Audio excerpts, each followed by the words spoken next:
এই যে আমার হাতে চশমাটা দেখছেন না, একটা সময় একটা চশমা খারাপ বলে আর একটা চশমা কেনার টপিক আমার খুবই কম ছিল। মাঝে মধ্যে আপনারা আমাকে নিয়ে সমালোচনা, আলোচনা, বাজে মন্তব্য করেন না? তাদের উদ্দেশ্যে বলবো, জীবনটা খুবই কষ্টের ছিল, কষ্ট করে এখান পর্যন্ত এসেছি। আজকে আমি যেখানে আছি, এখানে মহান আল্লাহর রহমত আর প্রবাসীদের ভালোবাসা। কিছু কথা আজকে না বলে নয়, যারা নিরাশ হয়ে যান, কথায় কথায় নিজের প্রতি আস্থা হারিয়ে ফেলেন, রবের প্রতি ভরসা রাখতে পারছেন না, তাদের উদ্দেশ্যে বলছি, জীবন মোটেও সহজ কিছু না। সময়ে আপনাকে খারাপ রাখবে, আবার সময়ে আপনাকে ভালো পজিশনে নিয়ে আসবে। আমিও আপনাদের সবার মতোই লেবার ভিসাতে 2007 সালে জুবাইলে এসেছিলাম। এই যে বলেন না আপনারা, প্রতারিত হয়েছে, আমাকে এই কাজ বলে ওই কাজ দিয়েছে। আমি নিজের চাচার কাছ থেকেই প্রতারিত হয়েছি। আমাকে আবাসিক হোটেলে ভিসা দিবে বলে সিমেন্ট ফ্যাক্টরির ভিসাতে পাঠিয়েছে, তাও বেশ কয়েকদিন কাজ করেছি, বেতন দেয়নি। তবে আল্লাহর রহমত এবং মা বাবার দোয়ায় একটা সময় কিন্তু আমি আবাসিক হোটেলে কাজ পেয়েছিলাম। 2007 সালে সৌদিতে এসেছিলাম, আজ 2026 সাল। এই দীর্ঘ প্রবাস জীবনে বহু কষ্ট করেছে। এই যে নিরাশ হয়ে যান, নিজের প্রতি আস্থা হারিয়ে ফেলেন, চোখে মুখে অন্ধকার দেখেন, খেয়াল রাখবেন, সময় সবার সব সময় একরকম চলে না। বললাম না, একটা চশমা ভেঙে যাওয়ার কারণে আমি কয়েকদিন কাজে যেতে পারিনি, কারণ আমার চোখের জ্যোতি কম।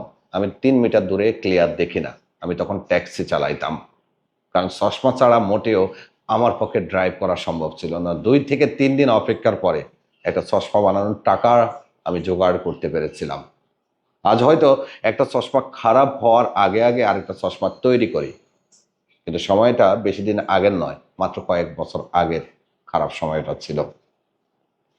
জুবাইলে যখন 600 রিয়াল বেতনে আমাকে পাঠিয়েছিল, আমি নিরাশ হয়ে গিয়েছিলাম, তবে আস্থা হারায়নি। বিশ্বাস ছিল কোনো কিছু করব।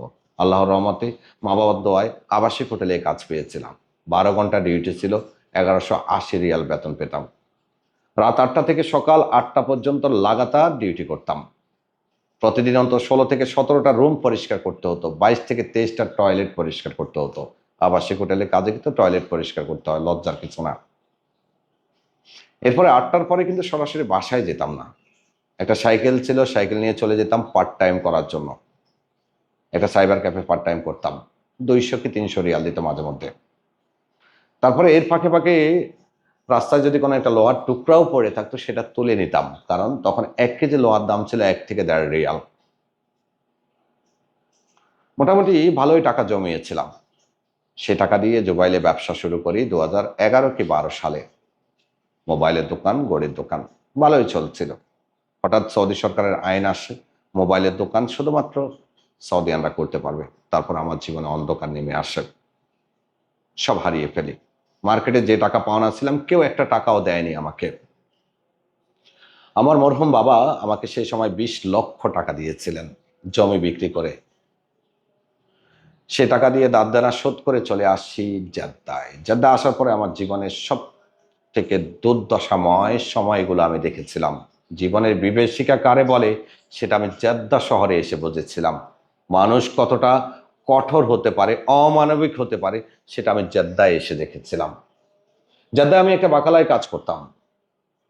ভাই বিশ্বাস করেন, ওই বাকালায় যারা আমার সাথে কাজ করতো, ওই কফিলের লোক ছিল, তারা যে কি পরিমাণ অমানুষ ছিল, কি পরিমাণ অত্যাচার আমার উপরে করেছিল। 12 ঘন্টা আমাকে একটা সেকেন্ডের জন্য কোথাও দাঁড়াতে দিত না। চিল্লাচিল্লি, বক বক। সব থেকে কষ্ট দিত কোথায়, যখন চাউলের গাড়ি আসতো।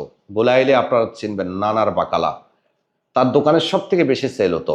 মানুষটা ভালো ছিল, তার স্টাফরা ছিল জঘন্য। আপনারা মাঝে মধ্যে বলেন না আমার স্টাফরা অসভ্য আচরণ করে। তার স্টাফরা কি করতো, পুরা গাড়ির চাউল সব আমাকে দিয়ে নামাতো। একটা গাড়িতে কখনো 50 বস্তা, কখনো 60 বস্তা। বিশ্বাস করেন, চাউলগুলো নামানোর পরে শরীরে এক রত্তি শক্তিও থাকতো না, তারপরও কাজ করতে হতো।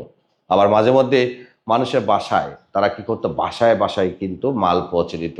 একটা রাবিয়া দরিয়ে দিত, 3-4 কিলোমিটার পর্যন্ত এটা দাকিয়ে দাকিয়ে মানুষের বাসায় গিয়ে মাল পৌঁছে দিয়ে আসতে হতো।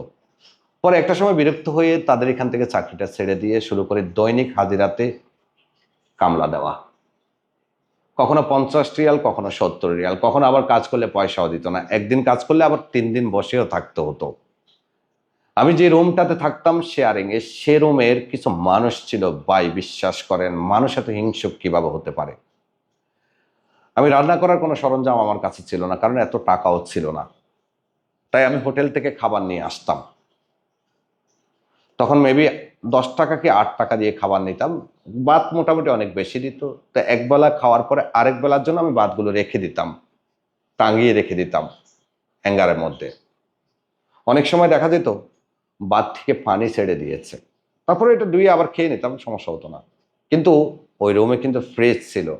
আমি একদিন তাদের ফ্রিজে ভাতগুলো রাখার পরে আমার সাথে যে ব্যবহারটা করেছিল, তখন বুঝলাম আসলে জীবন খুবই কঠিন। রাখতে দিত না ভাত। এতটুকু ভাত আমি তাদের ফ্রিজে রাখতে পারতাম না।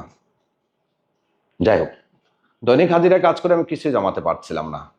পরে বোন জামাইয়ের সহযোগিতা চলে আসি মক্কায় ট্যাক্সিতে। ট্যাক্সিতে আসার পরে মোটামুটি ভালো হয়েছিলাম, তবে অন্যরা যে টাকা কামাই করতো তার অর্ধেক আমি পারতাম না, কেননা আমি সোজা রাস্তায় সোজাভাবে প্যাসেঞ্জার নিয়ে যেতাম। তবে সব থেকে ভালো যে কাজটি করতাম, আমার সামনে কখন কোনো হাজি যদি রাস্তা হারিয়ে ফেলতো, রাস্তায় দাঁড়িয়ে থাকতো, টাকা আছে কি নাই সেটা আমার দেখার বিষয় ছিল না। তখনই তাকে গাড়িতে তুলে নিয়ে যেতাম, তার হোটেল পর্যন্ত পৌঁছে দিতাম। সবসময় যে তার হোটেলটা খুব সহজে পাওয়া যেত বিষয়টা এমন ছিল না, কখনো কখনো ঘন্টার পর ঘন্টাও ঘুরতে হয়েছিল। শুধু এটাই মনে করতাম যে মহান রবের ইচ্ছায় হয়তো আমার কাছে আসছে। তা আপনারা যারা নিরাশ হন, মাঝে মধ্যে জীবনের প্রতি আস্থা হারিয়ে ফেলেন, ভাই, জীবনের খুব খারাপ সময়গুলো আমি পার করে এখান পর্যন্ত এসেছি। যারা আমাকে নিয়ে মন্তব্য করেন, খারাপ চিন্তা করেন, যারা মনে করেন আমি দাম্ভিক, অহংকারী, তাদের উদ্দেশ্যে বলতে চাই, ভাই, কখনো মানুষের কাছে না এসে তার সম্পর্কে মন্তব্য করবেন না। আমি আমার জীবনের বহু কঠিন মুহূর্ত পার করে এখানে আসছে। আজকে আল্লাহ হয়তো কিছু টাকা দিয়েছে, অবস্থান ভালো রেখেছে, এর জন্য আমাকে পর্যাপ্ত পরিশ্রম করতে হয়েছে। এখন কয়টা বাজে? এখন ভোর 5টা। সেই বিকেল 3টায় উঠেছি, লাগাতার কাজ করে যাচ্ছি। থামার মতো ছেলে আমি নই, কারণ আল্লাহ তাআলা আমাকে 300 পরিবারের ওসিলা করেছে। আমি কাজ করলে ওই 300 পরিবারের মুখে হাসি ফুটবে। আমার আন্ডারে এখন প্রায় 300-র অধিক কর্মী আছে। আমার অনেকগুলো প্রতিষ্ঠান, আলহামদুলিল্লাহ। এই প্রতিষ্ঠানগুলোতে যারা কাজ করে কেউ বলতে পারবে না যে তাদের 1 টাকা আমি কখনো কেটেছি বা মেরে দিয়েছি। কেউ যদি আমার এখানে 10 দিনও কাজ করে গিয়েছে, 10 দিনের হিসাবটাই তাকে সাথে সাথে বুঝিয়ে দিয়েছে। সব থেকে বড় কথা, তাদের কাফালা, ইকামা সমস্ত খরচটাই আমি বহন করি। একজন স্টাফও বলতে পারবে না কাফালার সময় তার থেকে 1টা টাকা নিয়েছে।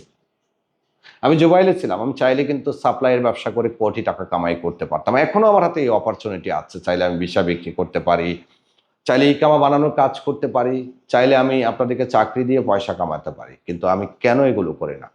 আমি চেয়েছিলাম একটা সম্মানজনক অবস্থান। আল্লাহ আমাকে সম্মান দিয়েছে। হ্যাঁ, এই কাজগুলো করলে যে সম্মান পাওয়া যায় না এটা বলবো না, তবে এই কাজগুলোতে অনেক সময় দেখা যায় কথার মিল থাকে না বা মিল রাখা যায় না, তাই আমি সেগুলোতে জড়াইনি। কোটি টাকা কামানো কোনো ব্যাপার না, সেই সুযোগ আমার কাছে আছে। আপনারা সেভাবে বিশ্বাসও করেন। যদি উদ্দেশ্য কখনো অসৎ হয়, তাহলে কোটি কোটি টাকা কামিয়ে আমি বেশি দিন না থেকেও দেশে চলে যেতে পারি। কেন এত পরিশ্রম? এক শহর থেকে আরেক শহর, এক প্রদেশ থেকে আরেক প্রদেশ, হাজার হাজার কিলোমিটার রাস্তা পাড়ি দিয়ে শুধু হালাল কামাইয়ের জন্য, 300টা পরিবারকে ভালো রাখার জন্য, নিজে ভালো থাকার জন্য, মানুষকে সঠিক সেবা দেওয়ার জন্য কাজ করে যাচ্ছি। তাই মন্তব্য করতে পারেন, মন্তব্যের ঘর সবার জন্য উন্মুক্ত, কিন্তু যে ব্যক্তিকে নিয়ে মন্তব্য করছেন, সে ব্যক্তির সাথে সত্যি আপনি কখনো কথা বলেছেন? সে ব্যক্তির কাছে এসে কখনো দেখেছেন আসলে ব্যক্তিটা কি ওই অপরাধটা করেছে কিনা? তাই কারো সম্পর্কে মন্তব্য করার আগে নিজের সম্পর্কে, নিজের অবস্থানটা ভালো রেখে মন্তব্য করবেন। আজকে যেখানে আছি আল্লাহর রহমতে এসেছি, কষ্ট করে এসেছি, শ্রম দিয়ে এখান পর্যন্ত এসেছি। হয়তো আপনাদের ভালোবাসা বেশি পাচ্ছি বিদায় দ্রুত অবস্থান পরিবর্তন হয়েছে, না হয় এত দ্রুত হওয়া সম্ভব ছিল না। ধন্যবাদ সবাইকে।